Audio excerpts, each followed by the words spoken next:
बिस्मिल्लाहिर्रहमानिर्रहीम। टेस्टी। जी हाँ, आज हम बनाने जा रहे हैं बालाई से बहुत ही टेस्टी देसी घी, और उसके बाद जो उसमें से अमेज़ा बचता है उसे हम बहुत ही टेस्टी हलवा रेडी करेंगे। इससे पहले जो देसी घी की रेसिपी मैंने आपसे शेयर की है उसमें हमने पहले मक्खन बनाया था, लेकिन आज हम इसे मक्खन के बगैर ही रेडी करेंगे। तो चलें अपनी रेसिपी स्टार्ट करते हैं।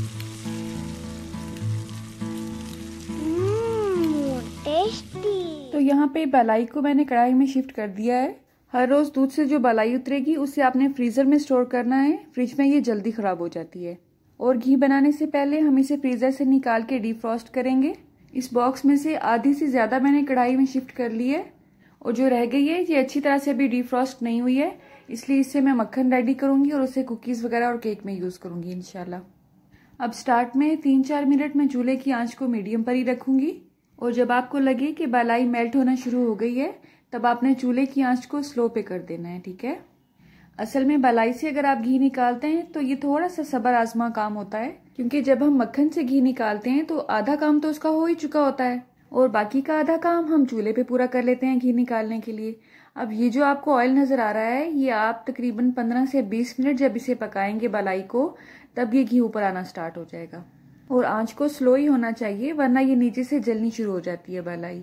अब इस प्रोसेस को शॉर्ट करने के लिए हम इसमें लेमन का जूस ऐड करेंगे। अगर आप इसे स्किप करना चाहते हैं तो आप कर सकते हैं, लेकिन अगर आप लेमन का जूस ऐड करेंगे तो इसमें जो दूध है ये फट के कर्ड की शक्ल में आएगा और घी बनने का जो प्रोसेस है वो शॉर्ट हो जाएगा। लेकिन अगर आप ये सोच रहे हैं कि इसमें लेमन की खटास आएगी, तो ऐसी कोई बात नहीं है। लेमन डालने से बल्कि इसका फ्लेवर और भी इनहेंस हो जाता है। बस हल्की आंच पे इसे 1 से 2 उबाल आने देंगे, और आप देखेंगे कि बालाई में थोड़ी थोड़ी सी फुटकड़ियां नजर आनी शुरू हो जाएंगी, और यही हमें चाहिए थी इनफैक्ट। लेकिन इसमें हम एक चीज और ऐड करेंगे, जिसके डालने से ये जो फुटकड़ियां आपको नजर आ रही हैं ये मजीद इकट्ठी हो जाएंगी, और बालाई का जो पानी है वो भी जल्दी खुश्क हो जाएगा। अब मजीद 7 से 10 मिनट पकने के बाद बालाई कुछ इस कंडीशन में हमारे सामने आएगी। अब इस पॉइंट पे चूल्हे की आंच को हम थोड़ा सा तेज कर देंगे, और अब इसमें हम ऐड करेंगे गेहूं का आटा। ये यहाँ पे मैं 2 चम्मच ले रही हूँ। आप चाहें तो गंदम के आटे की बजाय आप मैदा भी यूज कर सकते हैं। अब इसे हम अच्छी तरह से इसमें मिक्स कर देंगे। अगर इसमें गुठलियां बननी शुरू हो गई हैं तो आपने परेशान नहीं होना है, ये गुठलियां स्लो स्लो खुद ही खत्म हो जाएंगी इसमें। आप देखेंगे 5 से 7 मिनट मजीद पकने के बाद इसने पैंदा छोड़ना शुरू कर दिया है कढ़ाई का। अब आहिस्ता आहिस्ता इसमें से घी निकलना शुरू हो जाएगा, और आप देखेंगे जो इसमें आटा हमने डाला है उसका कलर थोड़ा सा डार्क होना शुरू हो जाएगा। इसके साथ साथ ये जो अमेज़ा आपको नजर आ रहा है इसमें आपको पहले थोड़ी सी लचक नजर आएगी, लेकिन जैसे जैसे ये पकता जाएगा इसमें से जो लचक है ये खत्म होती जाएगी। आपका टाइम वेस्ट ना हो इसलिए वीडियो की स्पीड को मैंने थोड़ा सा तेज कर दिया है। आप देख सकते हैं अल्हम्दुलिल्लाह इसमें से घी निकलना शुरू हो चुका है। आटा और नींबू का जूस डालने का एक फायदा ये भी होता है कि इसमें जो मखसूस सी स्मेल होती है बालाई की वो भी खत्म हो जाती है। कुछ लोग इसमें गूंदे हुए आटे का पेड़ा भी डालते हैं, लेकिन मुझे ये प्रोसेस ज्यादा इजी लगता है, क्योंकि घी निकालने के बाद जो इसमें से हम हलवा रेडी करेंगे वो आटे की वजह से मजीद टेस्टी बनता है। आप देख सकते हैं इसमें जो अमेज़ा है इसका कलर हल्का सा ब्राउन हो चुका है, और यही कंडीशन हमें चाहिए थी। अब हम चूल्हे की आंच को बंद कर देंगे। अब हमने इस सारे अमेज़े को एक साइड पे इकट्ठा कर लेना है, और ये जो घी नजर आ रहा है इसे हम छान के अलग कर लेंगे। अब आपने इसे जिस बर्तन में भी स्टोर करना है उसका मुकम्मल तौर पे खुश्क होना बहुत जरूरी है, वरना घी के खराब होने के चांसेस ज्यादा होते हैं।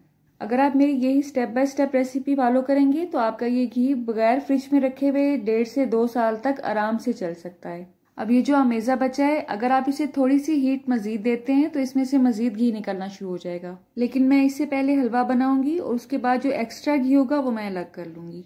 मैं इसमें देसी शक्कर यूज कर रही हूँ अपने टेस्ट के हिसाब से। अगर आपके पास ये अवेलेबल नहीं है तो आप इसमें चीनी भी डाल सकते हैं।